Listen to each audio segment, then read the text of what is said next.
बॉलिवूडचा superstar Salman Khan याच्या Galaxy apartment या वांद्र्यातील इमारतीत घरावर झालेल्या गोळीबाराचा कट महिनाभरापूर्वीच शिजल्याची माहिती मिळाली आहे। गोळीबार करणाऱ्या बाईकस्वारांनी पनवेलमध्ये एक घर भाड्याने घेत सलमानच्या फार्म हाऊस आणि घराची रेकी केली। पनवेलमधील फार्म हाऊसवर सलमान खानवर हल्ला करण्याचा त्यांचा प्रयत्न होता, मात्र तो फसल्याने त्यांनी मुंबईत गोळीबार केल्याची धक्कादायक माहिती प्राप्त झाली आहे। फरार झालेल्या दोघा हल्लेखोरांच्या शोधासाठी पोलिसांची पथकं राजस्थान, हरियाणा, दिल्ली आणि उत्तर प्रदेश इथे रवाना झाली आहेत। पनवेलमध्ये ज्यांच्याकडून हल्लेखोरांनी घर भाड्याने घेतलं त्या व्यक्तीला आणि त्यांना जुनी बाईक विकत घेण्यासाठी मदत करणाऱ्या दोघांना पोलिसांनी चौकशीसाठी ताब्यात घेतलं आहे।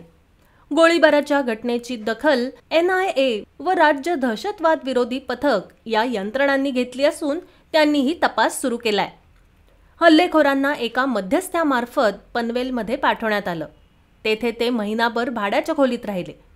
सुट्टीत सलमान फार्म हाऊसवर येतो आणि तिथेच त्याला मारण्याचा हल्लेखोरांचा कट होता, मात्र तो फसल्याने सूत्रांनी सांगितलंय। गुन्हे शाखा अधिक चौकशी करत आहेत।